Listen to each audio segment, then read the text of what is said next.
ان کے اوپر تو اور زیادہ ہم سے زیادہ ان کا حالات، ان کے ساتھ آزمائشیں بھی ہوئی اور ان کے حالات کے ساتھ طرح طرح کی چیزیں آتی گئیں.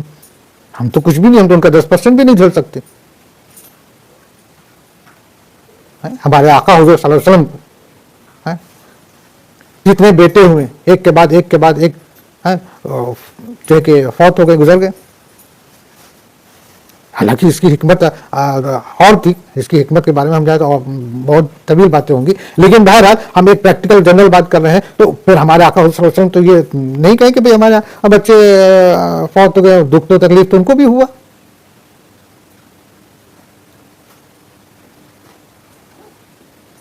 ان کو جو ہے کہ جب تک دعوت اسلام میں اور تبلیغ پہ نکلتے تھے تو ان کے اوپر بھی پتھر مارے گئے، اور تو ان کو بھی ہوا، خون تو ان کے بھی جسم سے نکلے، تکلیف تو انہیں بھی ہوئی نہیں ہوئی،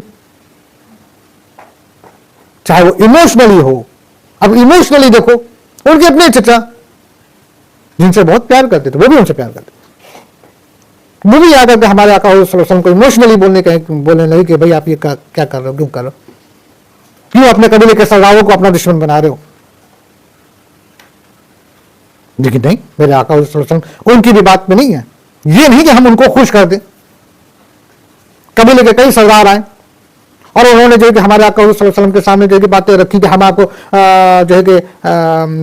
تمام دولت سے نواز دیتے ہیں، ہم آپ کو سردار بنا دیتے ہیں، اور ہم آپ کو جو ہے کہ بڑے گھر کی جو ہے کہ جس لڑکی کو آپ بولے ان سے آپ کا ہم نکاح میں دے دیتے ہیں، اور تمام طرح کی باتیں. لیکن میرے آقا صلی اللہ علیہ وسلم کہہ دی کہ میرے ہاتھ میں ایک طرف چاند اور ایک طرف سورج رکھ دو تب بھی میں اپنے بات سے نہیں پھرنے والا، میں تمہاری بات نہیں ماننے والا. اور یہی ہے اسلام دوستو، یہی ہے مسلمان، اور یہی ہے اللہ کا کہنا، اور یہی ہے قرآن. کیا کہتا ہے کہ تم جو ہے کہ کسی اور کو خوش کرنے کے چکر میں جو ہے کہ کمزور نہ ہونا، نہ کفر کرنا. ہم نے تو اپنے انبیاء، اپنے نبیوں کو بھی بیوی بچہ دیا، یعنی کہ وہ بھی ہم میں سے تھے، وہ بھی بشر تھے، ان کی بھی تکلیفیں ہوتی تھی، ان کو بھی دنیا کی حقوق کی ادائیگی انہیں بھی کرنی پڑی، انہوں نے بھی حقوق کی ادائیگی کی نہیں کی نا،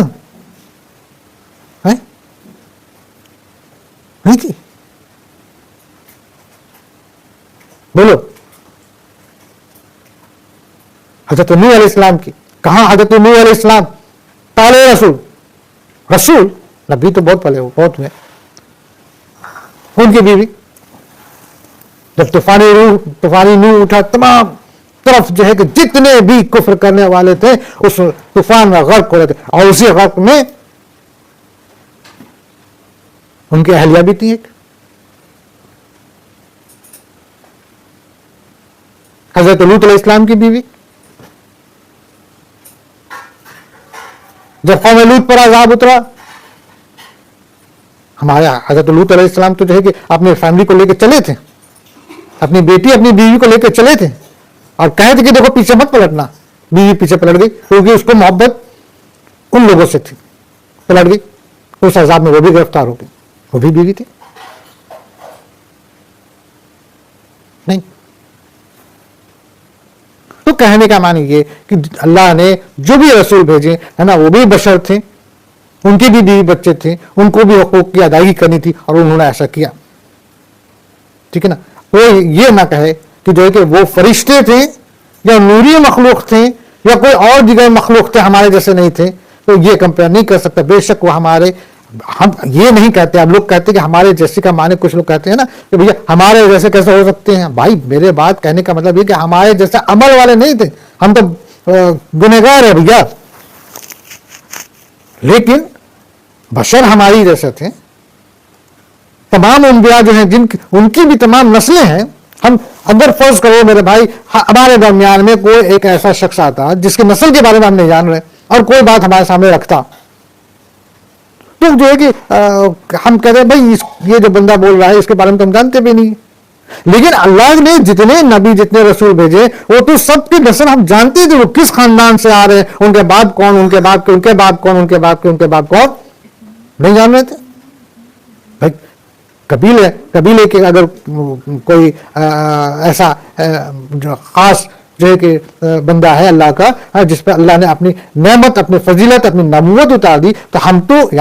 ہم یعنی کہ اس وقت کے تمام دیگر لوگ جو تھے وہ تو جان لیتے کہ کن کے فرزند ہیں اور ان کے فرزند کے، ان کے فرزند، ان کے خاندان، تمام چیزیں جان رہے تھے۔ اس کا معنی یہ ہوا کہ یہ جو ہیں یہ سچے ہیں اور یہ جو کہہ رہے ہیں وہ حق بات کہہ رہے ہیں، یعنی ان کے اوپر وحی آ رہی ہے،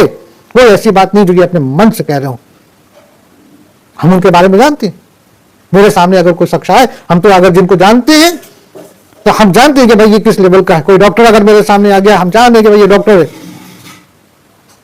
ٹھیک ہے نا۔ کوئی انجینئر آ جائے گا، ہم جان لیں کہ وہ انجینئر ہے۔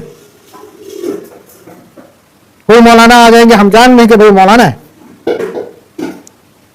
ٹھیک ہے۔ اب کوئی ایک ایسا بندہ آ جاتا ہے جن کو ہم جان رہے ہیں یہ بندہ نیکوکار ہے، اچھا ہے، ان کے والد یہ ہیں، ان کے والد کے والد یہ ہیں، ہے نا، لیکن وہ کوئی ایسی بات بولتا ہے جو بے شک جو ہے کہ حق سے کنسرن ہے اور جو بات میں ہم کو دم لگتی ہے، تو ہم کہیں گے نا بھائی کہ یہ بات یہ کیسے جانے، ضرور ان کے اوپر اللہ تعالیٰ کی طرف سے کوئی باتیں آئی ہیں، دماغ تو دوائیں گے نا بھائی۔ ہاں کوئی نیا بندہ آ کے کہے تو ہم کہہ سکتے ہیں کہ بھائی پتہ نہیں کون ہے، ہو سکتا ہے کہ کوئی فرشتہ ہو یا ہو سکتا ہے کوئی فلانا ہو یا فلانا، جو بھی ہمارے اس وقت کا دل کہے۔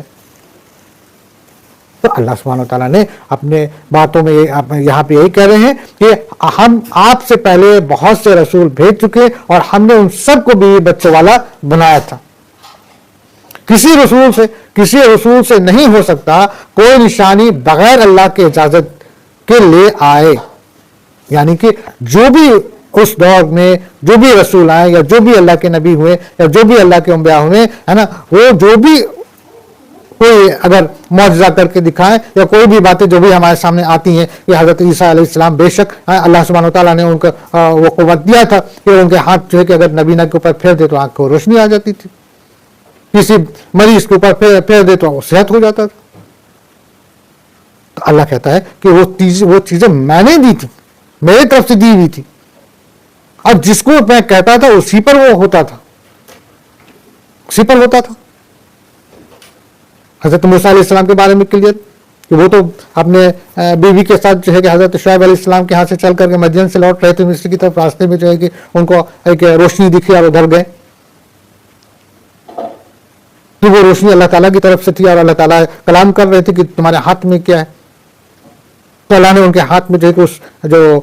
چھڑی تھی اس چھڑی میں وہ قوت ڈال دی کہ وہ جب پھینکتے وہ سانپ بن جاتا۔ اللہ نے کہا تمہارا ہاتھ جو ہے کہ ذرا جیب سے باہر نکالو، وہ ہاتھ جو ہے کہ ایک دم چمکتا ہوا ایک دم برق کی طرح جو ہے کہ سامنے آ گیا۔ تو قوت کس نے دیا؟ اللہ نے دیا۔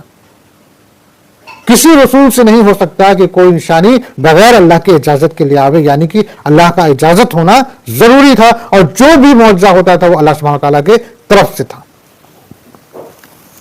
ہر مقرر وعدہ کی ایک لکھت ہے، یعنی کہ اللہ سبحانہ تعالیٰ جو بھی وعدہ کرتا ہے، اگر اس ٹائم کے کفار قریش یہ کہتے تھے کہ اچھا ٹھیک ہے میرے اوپر جو ہے کہ اللہ کا عذاب آ جائے گا تو لا کے دکھاؤ، اچھا قیامت آ جائے گی تو لا کے دکھاؤ، اچھا یہ کام ہو جائے گا تو کر کے دکھاؤ، تو اسی طریقے سے جو ہے جنون باتیں کرتے تھے۔ تو اللہ سبحانہ تعالیٰ نے کہہ دیا کہ جو کچھ بھی ہونا ہے وہ میرے بتائے ہوئے وقت پر ہونا ہے اور میرے وقت کے حساب سے ہی ہونا ہے، کسی کے کہنے پہ ہم نہیں کر دیتے ہیں، کسی کے کہنے پر نہیں کرنے والے ہم۔ جب وقت اس کا ہوگا، جو وقت مقرر وقت ہم نے جس چیز کا رکھا ہے، بس وہ کام اسی وقت پر ہونا ہے، نہ اس سے پہلے نہ اس سے بعد۔ اللہ جو چاہے مٹا دے اور جو چاہے ثابت رکھے۔ لوح محفوظ اسی کے پاس، الحمدللہ، بے شک لوح محفوظ کیا ہے جناب؟ لوح محفوظ وہ ہے، وہ اللہ کی کتاب ہے جس پہ اللہ نے تمام چیزوں کو لکھ رکھی ہے، یعنی کہ دنیا کے بننے سے لے کر کے قیامت تک کی ساری چیزیں اس میں اللہ نے لکھے رکھی ہیں۔ یہی بات نہیں سکی، سب سے پہلے اللہ نے کیا پیدا کیا؟ قلم۔ تو سب کچھ لوح محفوظ پر اللہ نے لکھا، اور اس کا مالک کون ہے؟ اللہ۔ اچھا، اب اللہ سبحانہ وتعالیٰ کیا کرتے ہیں کہ ہم چاہیں تو اس پر جو چیز لکھے ہیں اس کو ہم بدل دیں، ہم چاہیں تو اس کو ثابت کر دیں، کیونکہ اللہ تو قادر ہے، وہ تو کائنات کا رب ہے، رب العالمین ہے، وہ تو رب العالمین ہے، وہ رب ہے۔ وہ چاہے تو وقت کو روک دے، وہ چاہے تو کچھ بھی کر سکتا ہے، تو وہ چاہے تو لوح محفوظ پہ جو باتیں لکھی ہوئی ہیں یا تو اس کو ثابت کر دے اسی وقت جو مقرر وقت، یا پھر اگر وہ چاہے تو وہ اس کو جو ہے کہ مٹا دے، اس کے حق میں، اس کے اختیار میں، اس کے اختیار میں۔ ہم چیلنج کریں گے کہ بھائی ابھی تم قیامت لے آؤ،